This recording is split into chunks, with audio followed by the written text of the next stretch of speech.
So there was a man stranded on a deserted island all by himself, and he decided to spend some of his time building two churches.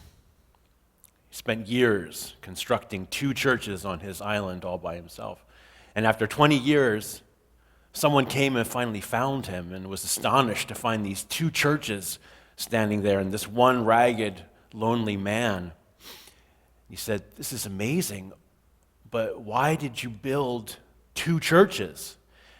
And the guy said, "Well, it's simple. That one I go to, that one I would never set foot in."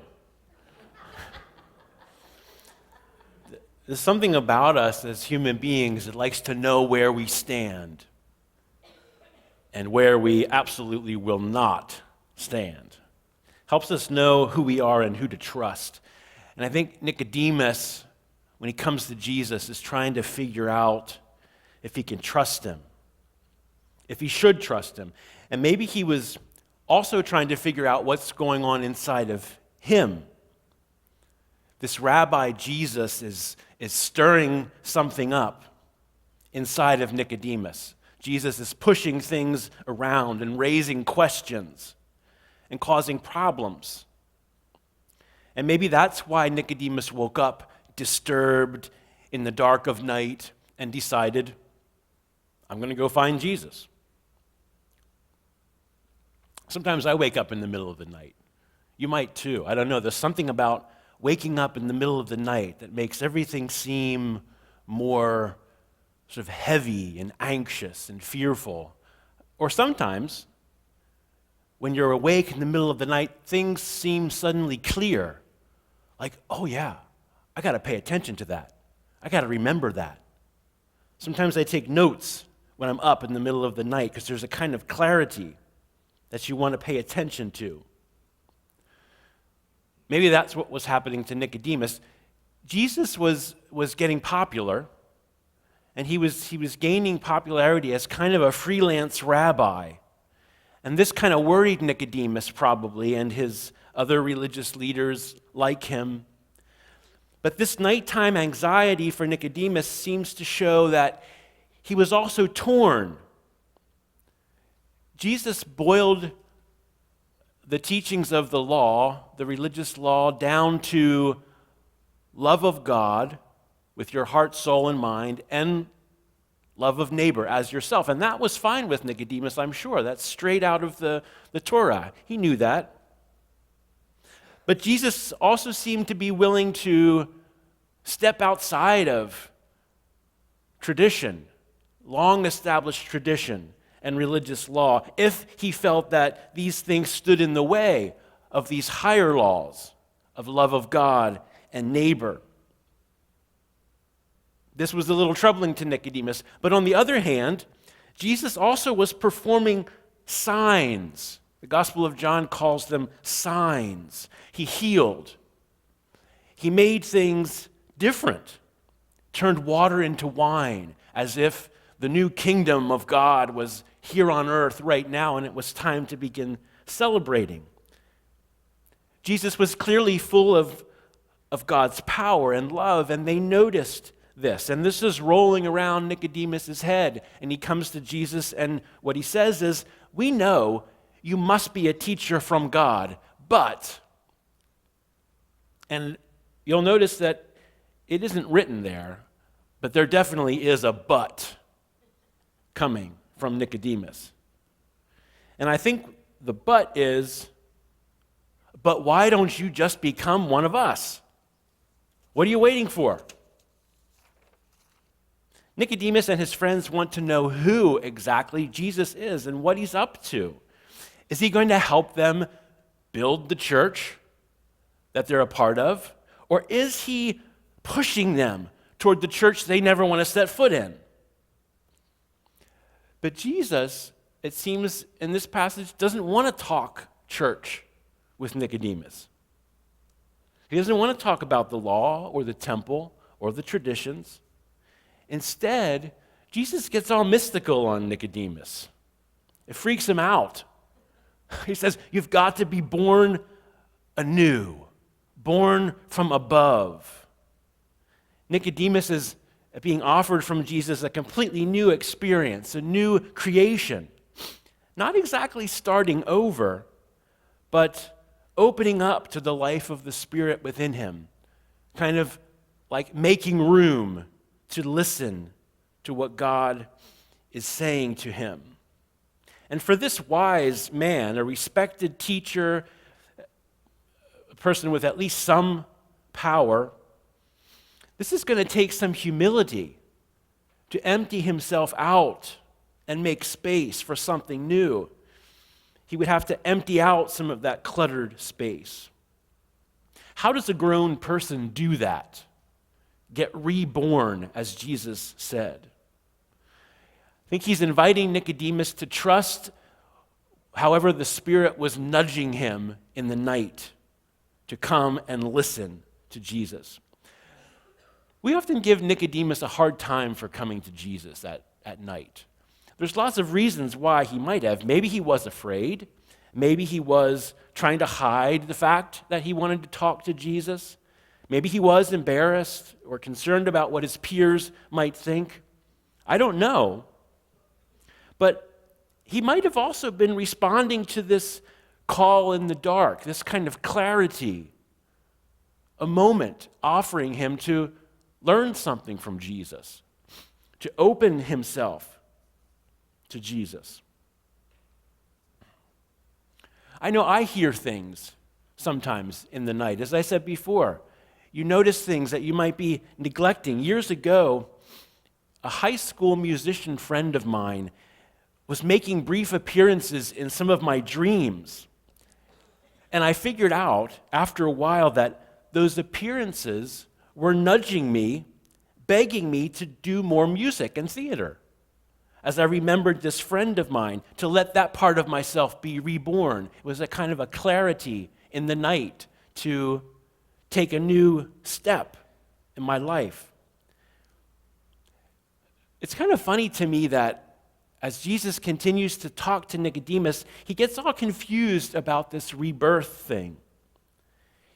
He says, "What, you want me to go find my mother and get back in and do it again?" You can kind of almost see him blushing a little bit. All this childbirth talk makes men uncomfortable. I think it's more likely, though, that he was being sarcastic. Of course he knew what Jesus was talking about. Nicodemus was a grown man, a religious leader, a guy with a lot of knowledge and some power and a lifetime of experience. I think he didn't want Jesus to tell him, a spiritual leader, that he needed to become a spiritual infant and be open with all of his knowledge and understanding. To stop clinging to that and be open to something new that Jesus was offering to him, a rebirth. Nicodemus just didn't like the get reborn like a little spiritual baby metaphor. So Jesus backs up and he says, okay, if birth doesn't work for you, how about water or spirit? Does that spark your imagination? Can you see the deep, dark waters of creation back in Genesis? Can you think of the spirit wind blowing over the deep, dark waters of your life, Nicodemus, shifting currents that you weren't even aware of, making beautiful and dangerous waves, bringing forth new life from places inside you that you didn't even know were there? Let the spirit wind blow you back to where you really come from, Nicodemus. The life of God, the birthright of every human. Jesus may be saying, you're God's child, Nicodemus, perfectly known and loved. Maybe you've forgotten. But don't worry, because you can be born again. So another story. There was a man who wanted to know the meaning of life. It woke him up in the middle of the night. What am I here for? And he started reading and talking to people and taking courses and listening to podcasts. And he finally decided to pack up his stuff and put his things in storage and to travel around the world. To try and figure out the meaning of life. And he was frustrated and confused, and he was getting all kinds of ideas. He finally met someone who said, there's an old woman, a hermit, who lives up on the top of that mountain. Go see her. She'll help you discover the meaning of life. So he started to climb, and it was a long journey up this mountain. And he climbed and climbed, and it got colder and colder. And when he finally got there, his knuckles were almost frozen. But he knocked on the door, and after a moment, the door creaked open, and there stood this old woman. And right away he said, listen, I got to talk to you. I've been everywhere. I've been learning all kinds of things. I'm confused. I'm frustrated. I want to know what is the meaning of life.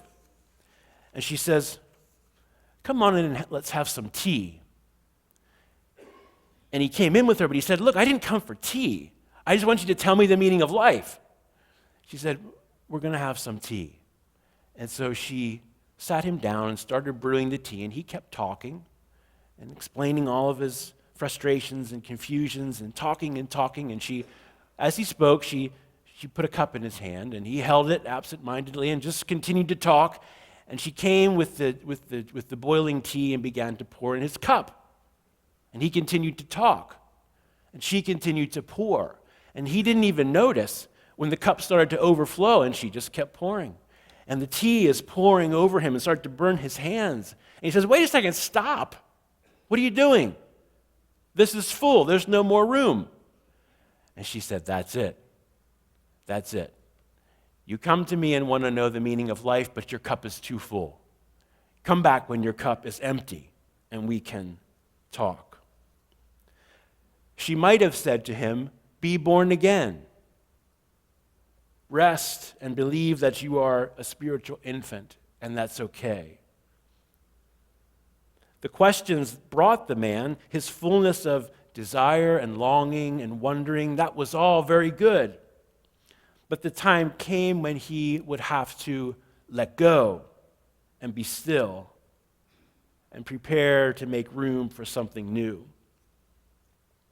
Nicodemus definitely came to Jesus with a full cup.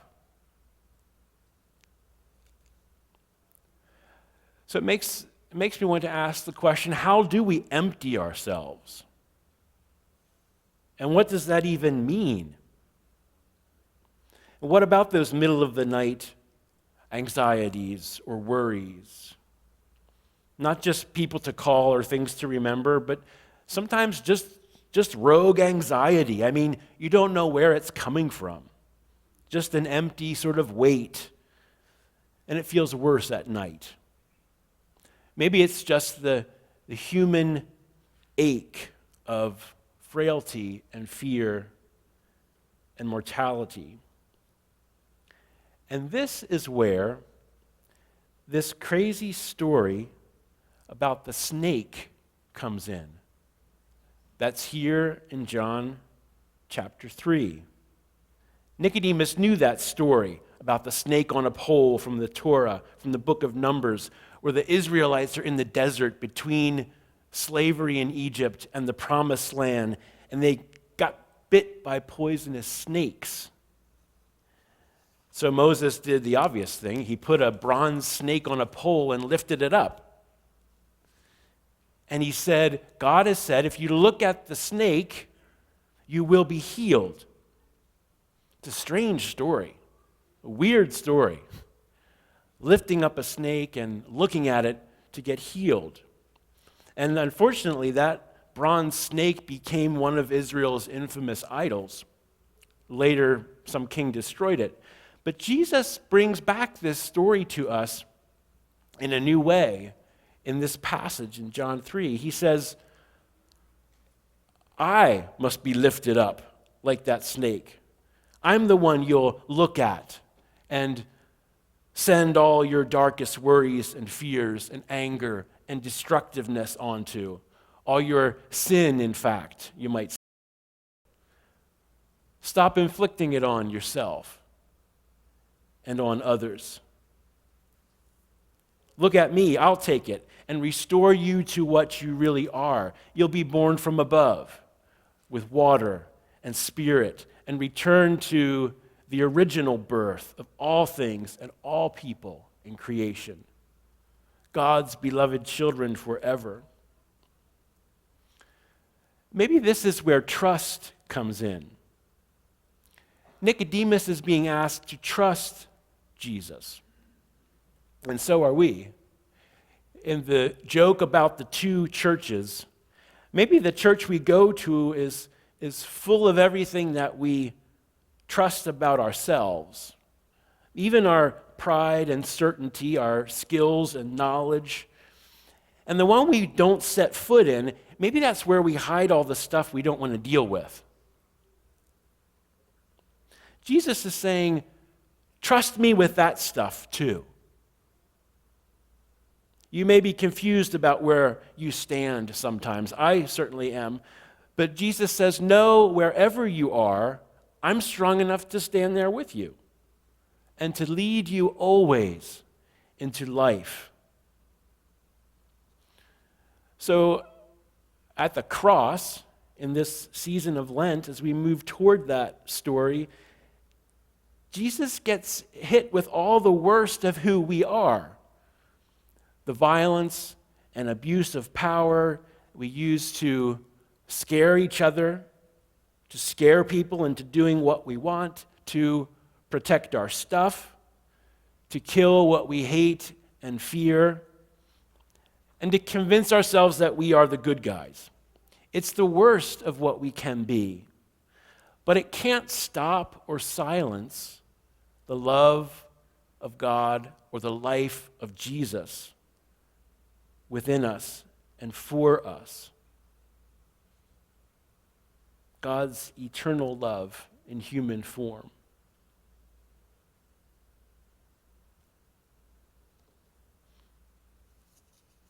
And this is where Jesus, at the cross, proclaims the reality of God's mercy. It's amazing. Instead of saying, you people have done this to me, you're lost forever, he says, God, forgive them. They don't know what they're doing. And here in John 3:16 and 17, Jesus is saying, God so much loved the world to send the one-of-a-kind child of God into the world, not to condemn it, but to rescue it. So it's a rescue mission, rescuing us not from God, not from the devil, but from ourselves. So when we get stuck in the darkness, or when the darkness wakes us up with the opportunity to see with clarity that we need to go and listen to Jesus, that our cup is overflowing, that we need to make space to listen to Jesus. It's good to know that wherever you are is a good place for listening to Jesus, and is a good place for Jesus to stand with you and walk with you into new life. And so I leave you with a question. How might Jesus be calling you in the dark? Offering spiritual rebirth. This can happen again and again. Practically, this could be in the season of Lent, one way that you respond, one new thing that Jesus is calling you to do, to be open to. I invite you to pray with me. Loving God, we thank you that you are with us. We open and empty ourselves for your infinite life that is at work within us and in this world that you love. Amen.